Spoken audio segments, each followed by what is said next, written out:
the greatest of all time. I'm just going to be me, that sort of stuff. But he was listening. Yeah, yeah. He did the shrug last night, Vontae. No doubt he hit a three, he did the jumper, and he just did a little, little shrug. Maybe I am kind of like MJ. He is just on another planet right now. And this defense, which I know Anthony Edwards is getting all the love for the offense, Karl Anthony Towns, but the defense right now, whether it's Kyle Anderson, whether it's Karl Anthony Towns stepping up with no Rudy Gobert last night, who missed the game because of the birth of his son. Congratulations, Rudy Gobert. Congratulations, baby. And they didn't even need him. The game was over in the first half. It's 61-35 at the half. Night. They were up 32 at one point. And we were giving all the credit because, the heart of a champion, maybe they'll come back. They didn't. No, they didn't. Snatched their souls and their hearts last night, and they're going back to Minnesota now, up 2-0. Yeah, it's hard for me to see them losing this series because, look, Denver is a very good starting five. But they only have two guys who could create shots for others. That's Jamal Murray and Nikola Jokic. Mm-hmm. And they're playing Nikola Jokic straight up. No doubles. We're going to play you one-on-one.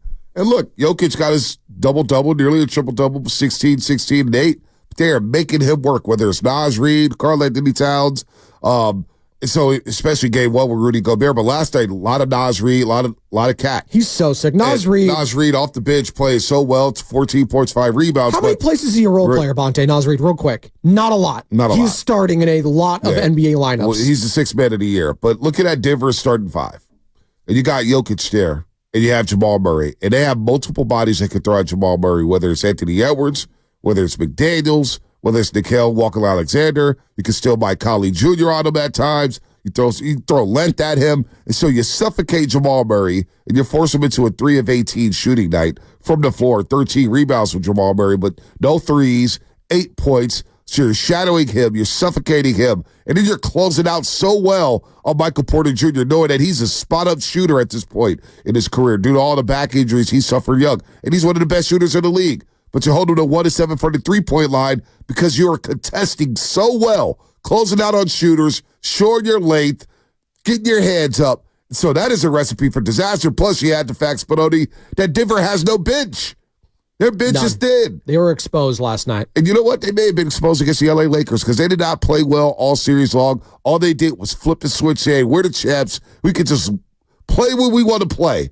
Well, it's not working out against Minnesota. Now you're down 0-2. It's funny you mentioned the Lakers because I saw it trending on X last night. By the way, you can follow me at Spadoni_Joe for all of the great Bay Area sports tweets I have out there. But 2020 Lakers was trending, and I actually was thinking about that when I was watching it because I know the teams are different now because the Lakers and the Nuggets faced in the Western Conference Finals back in the bubble run there back in 2020. But the Lakers did this to the Joker and Jamal Murray then. They had Dwight Howard. They had who was it then? JaVale McGee. They had Alex Caruso, Kentavious Caldwell-Pope. They had size and length, and that team was predicated on smothering you defensively. And that is what they did then, and that is what the Minnesota Timberwolves are doing now to the Denver Nuggets. But you're right. The lack of a bench, Bruce Brown, losing a guy like that. That's a very underrated loss. You were talking about it in Shasky last year when they did lose him, because there's always a pound of flesh that gets taken from a champion, no matter what. There's going to be role players that get paid, and, Christian Brown is a nice player, but you know what? He's not doing what a Bruce Brown can do, right? So just looking at the series now, going back to Minnesota, I do have a very hard time seeing the Denver Nuggets win, but I will say they are the champs. I will give them their respect because they have earned it. And let's see if this thing can go the distance. Because I said it yesterday, I like the Nuggets in Game 7. I don't think anyone saw that happening yesterday, just getting blown out in the first half. But it's going to be very difficult to call back into this one. Just given how, Murray, 3 of 18, Bonte, 3 of 18. From your second best player. And now you're going back to Minnesota. And Minnesota they haven't hosted a second-round game since the mid-2000s. Kevin Garnett? Kevin Garnett. Oh, my God. That place, the Target Center, is going to be rocking Friday night. So, Minnesota! Think about Minnesota. They've yet to lose in these playoffs. They're 6-0. 6-0 in the playoffs so far. Going home, up 2-0. And they are as hungry as any team I've seen in recent memory. They want it. And they have the guy. Hungry like a wolf. Yeah, hungry like a wolf. Great job, love it. That was one. I'll give you a 2. Shout Duran Duran. Anthony Edwards is that dude. Is that guy who can lead a franchise to the promised land. Then you got the complementary pieces Karl Anthony Towns and Nas Reed and Rudy Gobert and Mike Conley Jr., your veteran on the team. You got McDaniels, who's a nasty defender who has bought into his role, like Kyle Anderson and Nickeil Walker-Alexander. This team is locked and loaded. They've got the coaching. They've got the defense. They've got the length. And their defense creates so much offense. Think about how much Denver last night, just watching them. Every set is going down to the last 5 seconds of the shot clock. They're playing late into the shot clock because they can't get anything offensively because this defense is so damn good and suffocating. You're not going against D'Angelo Russell and Austin Reeves defense now. You're going 1 through 5. Everyone knows their assignment, knows their roles, and they are very well coached. The Lakers were not well coached, and they did not have the defense like the Minnesota Timberwolves do. Chris Finch is doing a hell of a job. He's doing a hell of a job, even with the torn patella tendon. Bonte just sitting down there. Who's my guy there? Nikolai, whatever the guy's name is, the assistant coach for the Minnesota Timberwolves. It's working. Whatever is happening right now in Minnesota is working. And I know we're going to play some sounds because everyone's already talking. People are chirping. How long is it going to last for Anthony Edwards in Minnesota? Because Minnesota can't keep star players. One of the most ridiculous takes I heard this morning, so we'll get to that at a different time. But Anthony Edwards has the NBA in the palm of his hand right now, and that's just another guy, and it's just another team that we already knew was a problem, but now it's an even bigger problem if I'm a Warriors fan, if I'm a Lakers fan, if I'm a Suns fan, if I'm, hell, any fan in the NBA. I'm looking at this team right now being like, who's stopping them? Yeah, I don't think anybody's stopping them. I don't think anybody's stopping them. Not even Celtics, huh? Micah Nori is the assistant Micah, coach. there you go. That's what I say. Nikolai. Yeah, so, you know what's funny? Boston's the team in the East, right? Yes.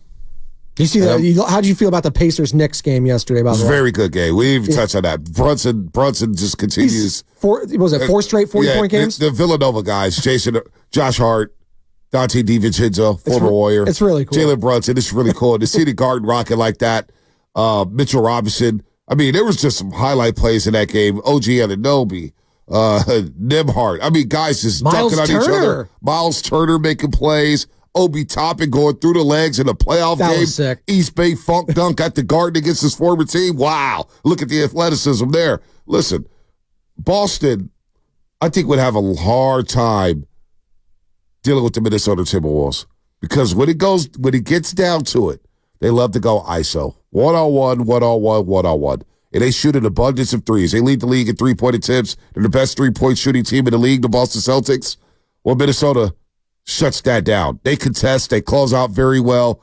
I just think the Boston Celtics do not want to see the Minnesota Timberwolves in a potential NBA final. That would be a bad matchup. I just think Boston, they rely so much on their youth and length, but that cancels out against the Minnesota Timberwolves.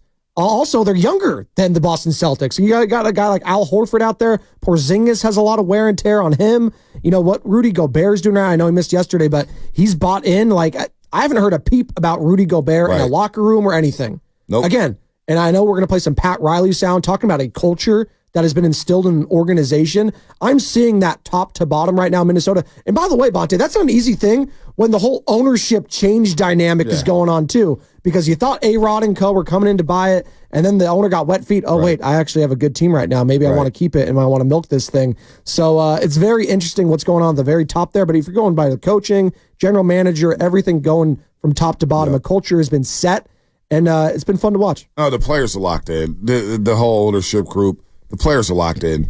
They know the assignment. You know what I'm saying? There's nothing you can do. And you got a leader like a Mike Conley. I should say they got one old dude on there, the veteran. Well, the veteran, Mike Conley. But he just knows his role. And didn't he win like best person award or whatever? Yeah, best teammate, something like that. And that tracks right there. That stuff matters in locker rooms when you have a lot of egos. When you got a lot of young egos with the Karl Anthony Towns, whether it's Anthony Edwards, whether it's got like Nas Reed buying into his role this year, being the 6th man of the year. Again, just fun to watch. Minnesota, one of the top 3 teams in terms of shooting the three when it comes to percentage. OKC's number 1, 38.9%. Boston, number 2, 38.8%. Minnesota, 38.7% when it comes to shooting threes. And they play at a slower pace. They play at the pace. But I'm just looking at Anthony Edwards here as a star is born. A star is born. The Bradley Cooper. The mid-post fadeaways. I mean, you see it last night, 27.7 assists, 11 to 17 from the floor. Did have the 3-ball rolling with 4 attempts and one make, but the mid-post fadeaways, the baseline fadeaways. It's so Jordan-esque. It's just, he doesn't like the comparison. He said yesterday, please don't compare me to him. He's the greatest of all time, and I get it. And then he does the Jordan shrug, Monte. Yeah, he does the Jordan shrug. He's 22 years old. He does the Jordan shrug. He's here. And a couple years ago, I'd never forget that crossover, Spadoni. You're on the board. We're talking about some of the young up-and-coming teams. Oklahoma City, Orlando, Minnesota. Some of these teams that are now arrived now. Oklahoma City, yeah. Oklahoma City now. I can't wait to see what happens in this series between Dallas and OKC. Because can the Dallas Mavericks, who I think will win this series against OKC, they do have Luka Doncic and Kyrie Irving. They are game wreckers. They are game wreckers. They will wreck your defense. How's that matchup go against Minnesota? How do they fare against Minnesota? I don't know because I'm with Charles Barkley. The Denver Nuggets are cooked. I have a hard time watching. Is it a 20-piece with ranch on the side? Yes, That's how much it is. Ranch, buffalo sauce, Chipotle sauce, you name it. Hot mustard. I don't see the Denver Nuggets winning 4 times in 5 games. Not against this team. And this is what you're dealing with when you're going to say Warriors. When you're building your roster now, you got to play tall, rangy, athletic defenders when you see the Minnesota Timberwolves. So that's what we're dealing with here when it comes to winning championships. I'm looking at the 2023-2024 head-to-head between the and listen, it's early. The Oklahoma City Thunder could shut us all up. They could advance. But Timberwolves on 3 of 4 against the Mavericks, and all of them were pretty close. 1 by 1, 1 by 2, 1 by 3, 1 by So there's a couple. Actually, hold on. Let me strive for excellence here. A couple of them were blowouts. A couple of them were close. But the Timberwolves won the season series 3-1, but it's the regular season. We'll see. But to your point about, the Denver Nuggets, they played like front runners last night. They were doing a lot of stuff that's unbecoming of a defending champion to me, Bonte. And you got the head coach like a cannonball going up. Michael Malone, get to the bench. You're getting in guys' faces. And my favorite part of that, he's yelling at the official, I think it was Mark Davis, and he was just yelling and jawing and stuff like that. And you just see Anthony Edwards looking at both of them. He's right next to him just smiling. That's a tech. That's a tech. They didn't give him a tech. They didn't eject him or anything like that. They probably should have. But it was just looked like a team that was unraveling. It was better. You have Jamal Murray throwing heat packs. Throwing a heat pack? I don't get it. Dude, that could have broken Karl Anthony Towns' ankle. I showed you an angle of how he slid that thing under there. Yeah. It could have hurt his own teammates doing something like that. So I'm very interested to see if he gets fined, if a suspension, I think that's a little heavy, but we'll see, gets levied down against him. But it looked like a team that was a front runner last night in the Denver Nuggets. No, they haven't played well all playoff. Well, they also they haven't played well all playoff. The Lakers had them down 20, had them down double digits multiple times. I think they were leading that series like 75% of it. So they didn't play well against the Lakers, even though it was a 5-game series. They did just enough to close because the inabilities of Darvin Ham, late game execution, brain farts for 5 straight minutes. It was just a total meltdown by the LA Lakers. But the Nuggets haven't played like champs in these playoffs. Maybe they're a little exhausted. Maybe their bench is thinner. Jamal Murray had a calf injury. I don't even think it would matter if he didn't have the calf injury because Minnesota's playing that well. So, no, we're all shocked at it. We're all shocked. Mike Malone said it after the game. Our spirits are broken. Michael, our body language is shot. And that's what happens when you run into a better team. The reality check that the Denver Nuggets got last night, scoring only 35 points in the first half, was that Minnesota's just a better team. And the future's now. The future is here, folks. The out with the old, in with the new, it's real. They're here. They're not going anywhere. So when you're going to play the sound, what was it, Craig Carton? What is his name? Craig Carton, yeah. Craig Carton Live. You formerly of, WFAN. In New York. The guy got caught up for the gambling ring or whatnot. Is already popping off saying, Minnesota's not going to keep Anthony Edwards. Here's a D, Craig. Can we just enjoy Anthony Edwards in Minnesota before you start trying to move it out of big market? We were just having this conversation last week. He's also locked up for like 29, 2030 because he just signed like a 5-year, $200 million max contract. Not only that. Yeah, so he's got the max contract, but we were just having this conversation. In the NBA, you don't need to be in the big market to be a star. Giannis is one of the biggest stars we have. Where does he play? Milwaukee. There you go. Wemby.